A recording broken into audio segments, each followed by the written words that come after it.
incredibly thrilled and excited, emotional for the continual fight these guys have. I'm so impressed by our pitching staff.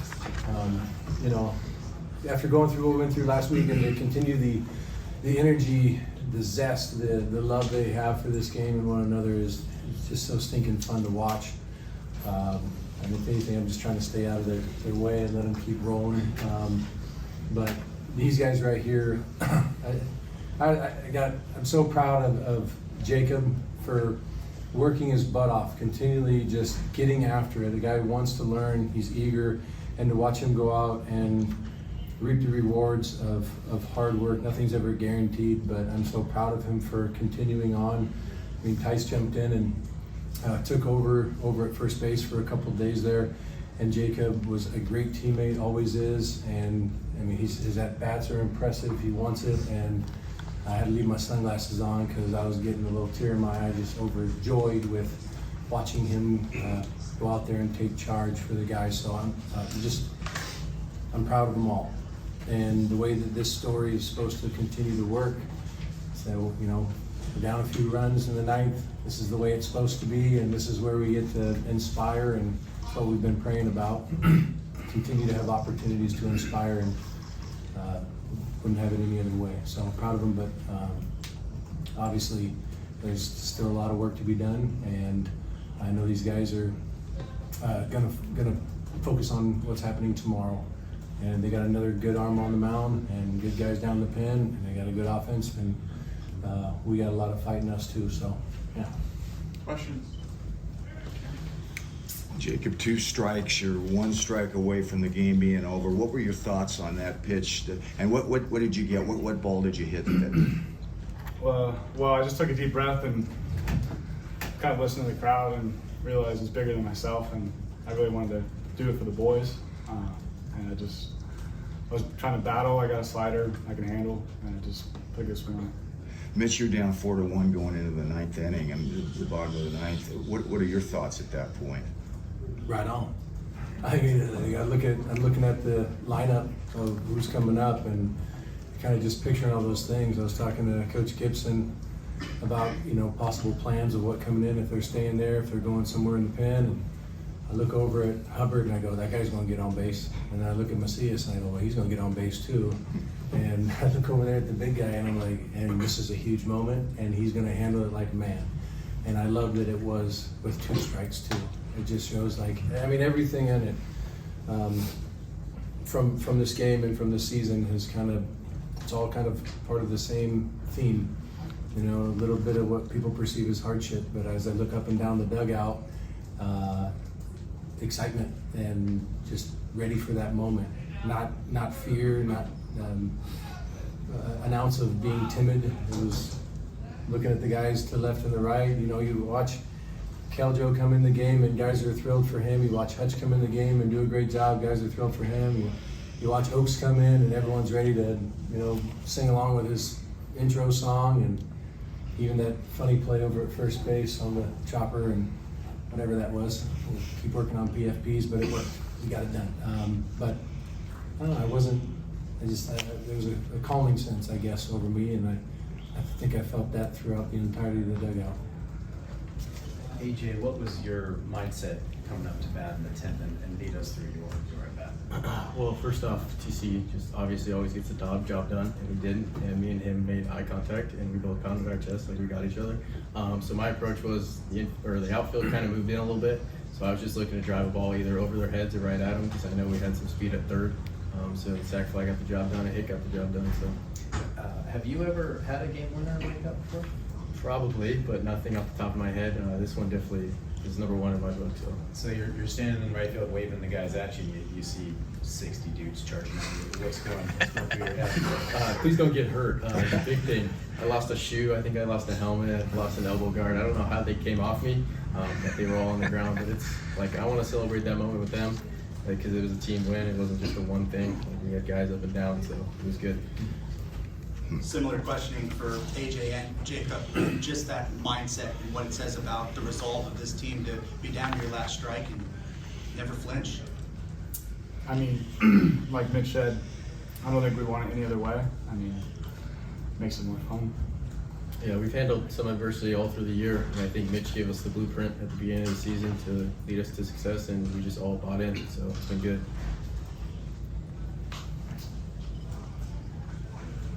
Mitch, you mentioned it with Dally a little bit already, but I mean, for him to come up in that situation after what he's been through this year, like what gave you the confidence that he was going to deliver in that moment? I thought he was going to hit a home run, to be honest with you. Every time that guy's up there, I think he's going to put it either off Dutch Brothers or off Finley, you know. So pull a couple off Dutch Bros and then hit one off Finley. But his work, I mean, the guys love him. I mean, people saw how he dove into third base, how he plays the outfield. You know, you wish that there was more spots on the field so that all these guys could go out and play. And only, 9 guys get to take the field at a time. But, it wasn't just the guys that were on the field that made today special. And the guys that didn't get in the game and what they provided, the intent, the fun that they brought in the dugout.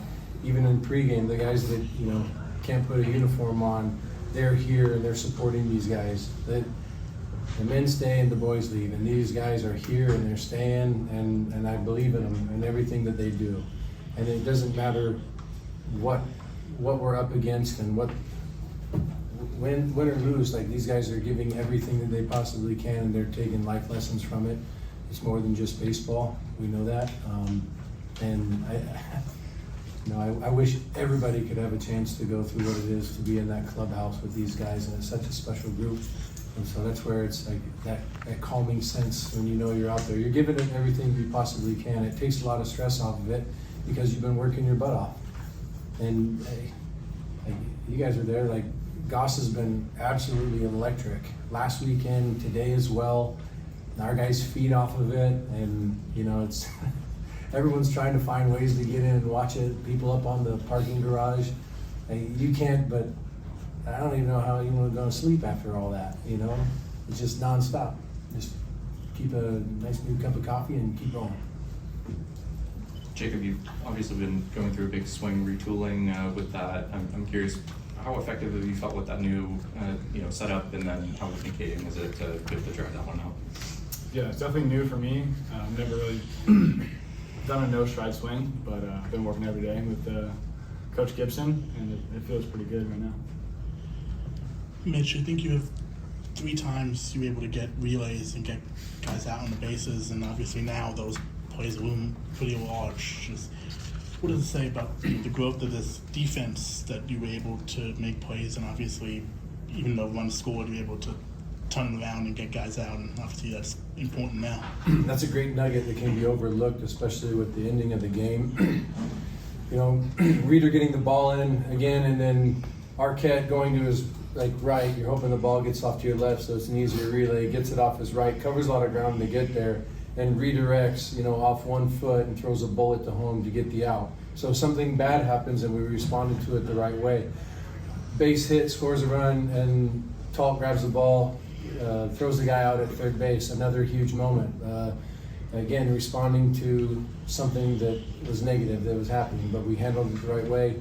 Another one, base hit to left, guy scores from second. We get home, Webb's looking for the next play, gets the guy out at first again. So those are 3 huge plays that probably won't get enough recognition for it. And yes, they scored a run, but again, how did our guys respond to adversity? So those are all for me, very exciting moments in the game that I'm proud of. Yeah, it stinks giving up a run, but that's gonna happen from time to time. But how they respond to it is everything. That is the joy that comes from it. Watching these guys pick themselves up after something negative happens. I love it. Coach, in the regional, Dak's last appearance, career high 12 strikeouts. Today, 10 strikeouts. What is it about his performance that makes this offense laid up and the defense perform the way they do? Well, first couple of innings, he's throwing quite a few pitches. He's striking guys out, no doubt, but we're throwing, we're getting into full counts quite a bit. And pitch count was getting up there real fast. One day shorter rest than, the typical schedule. But he wanted the baseball, and he's obviously has punch out stuff, and when you strike a guy out, they typically don't score from that. It's really hard to do it. Only if I was catching back in the day, and then Dallas Buck had to strike out 4 or 5 in an inning. But it's a different story. But the reality is, like his presence, his want to do good for the guys next to him, not for any selfish reasons whatsoever. He's all about doing it, just like these guys up here. They do what they do because the people that they get to share that clubhouse with, they're brothers. And for Dax, you know, the nice thing is too, you know, you got a full bullpen of guys down there ready to take the ball. You know, Nelson to come in, he responded to adversity too. A guy hits one over the fence, and he got a lot of big outs for us, especially coming right when he did, and getting some big outs, as well as Hutch. You know, Hutch isn't going to throw. He's not yet. Maybe one day, he's not throwing, you know, 95, 99 miles an hour. You know, but it's 89, 90 from a lower slot, and he's fearless. And watching him grow up these last 3 years and really become a man has been exciting. He's fearless on the bump too. It's like just big game out there. And each of those guys, a true freshman, to come in and start that game and back up the performance he had last week is extremely impressive. Those guys have a really good offense. They got guys that can run, they got guys that put in play, they got a lot of power as well. And so to watch our guys believe in one another and themselves to go out there and compete regardless of who it is, like that is so impressive. So I'm obviously, again, proud of all of them. Mitch, it's a cliche of baseball, basically to say like, oh, as long as you got a strike left, you got a chance.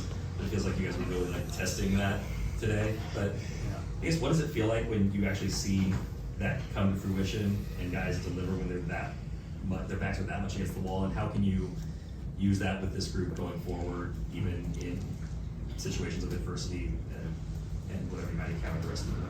I don't know, I think in the moment we get so caught up on how difficult the situation is and wonder if we can actually achieve it or not. And then there's doubt and fear create tension and don't allow us to get the job done. You know, and more often than not, these guys find ways to get the job done, and that just tells me their confidence and their faith is so stinking strong. And those moments tend to happen more and more when you do have all those things, when your work is true. But everyone knows this. You don't see all the times they've woke up early. You don't see the nicks and bruises that they go through. They don't complain about it. They don't complain about anything. And if they do, we stop that real quick, right? But that's in those moments when we've scored big runs, when we've done it, when we've won games by getting hit by a pitch, when we've won games by drawing a walk from base hits or scoring a ton of runs in one inning, you know, that tells us something. We learn from our past, and these guys don't forget about hey, we have the capability of scoring a ton of runs on any given moment. We have the capability of going out there in a huge situation. I mean, last weekend we had tons of guys on base when we were on defense, and our defense and pitching had shut down innings from those moments. This is why, like in our bye weekend, when everyone else was in a conference tournament, because we didn't have a conference tournament to play in, and we were sitting here, we were scrimmaging, and all but like 2 innings had runners on base on Friday, Saturday, and Sunday when we scrimmaged. We put runners on base, and it tells us something. That's how we need to practice every fall. Forget throwing out of the windup with nobody on. Put guys on base. It gives us a chance to learn how to run the bases better. Teaches our defense how to communicate more and make sure our pitchers are staying calm. You get thrown in the fire, it's a quicker way to grow up. And so what better moment after Jacob takes, you know, 2 very nice hacks at breaking balls, and then he's still got 1 left, right? Travis Bazzana had it was a 1,051 OPS when he had 2 strikes. It's a pretty special guy, really good hitter. But with 2 strikes, he had an OPS of that. And it just lets you know that it is possible. And so that's why, again, when people experience things and overcome adversity that other people see as adversity, it inspires others that you can go out and do it. I love that my kids were at the game today and they got to watch that too. My son's gonna be a big kid. And I was like, dude, check that out. I could be like you someday. Maybe not a red beard, right? It's not necessarily in my genetics, but you know, like he's being inspired right now by Jacob. He's being inspired by Sing. He's being inspired by the way these guys go about it. That's why it's so important and why we're truthful and hard on these guys to do great things. You never give up. It's unacceptable to ever do that, right? And there's people all around this university that that show up. We got a couple police officers that show up each and every day and spend time with our guys. Our chaplain's here all the time as well. Sports supervisor's always over here checking in. And people love this game, and our staff has put their heart and souls into it. You know, Hank Hager doesn't get enough credit. This guy throws in all kinds of crazy hours. Let's not talk about where he lives, but you know.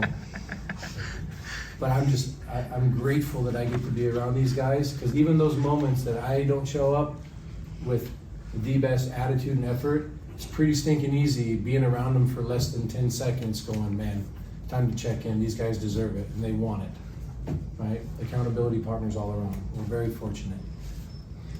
AJ, you guys lose the regional opener. You go on down, score teams 50-6. You get down to your last strike tonight, come back and win. Is there a way to describe what those moments when you guys are up against it are like in the dugout? And just generally speaking, what is it about this team's DNA that allows you guys to fight through, these scenarios and persevere? Yeah, no, it's a lot of fun. I know if you look around in the dugout when we have our backs against the wall, we kind of tend to be a little psycho in there, but we're all having fun. Dawson's getting everyone soaked with water. Dawson's up and down the dugout. He's our spark plug. And when we lost that first game, it really wasn't a big deal to us because it's win or go home, and that's the mentality you should have all the time. And I think that was a reality check for us. And then we just decided to go out there and continue to play the ball that we've been taught all year, and it's been good. So, We got Isaac for last question. It seems I've drawn short straw on this, Mitch, but who starts tomorrow? That was the last question was before that, right? Looking at the wrong guy, Mitch. That will be announced shortly. And you got to go in there and talk over to everybody. You just got started. I know Dawson wants the ball. I'll say Ethan Kleinschmidt. How about that? That's a pretty good option right there. Ethan Kleinschmidt versus Jamie Arnold. Yeah, two really good nephews. Fun to watch. That would be. Can't wait.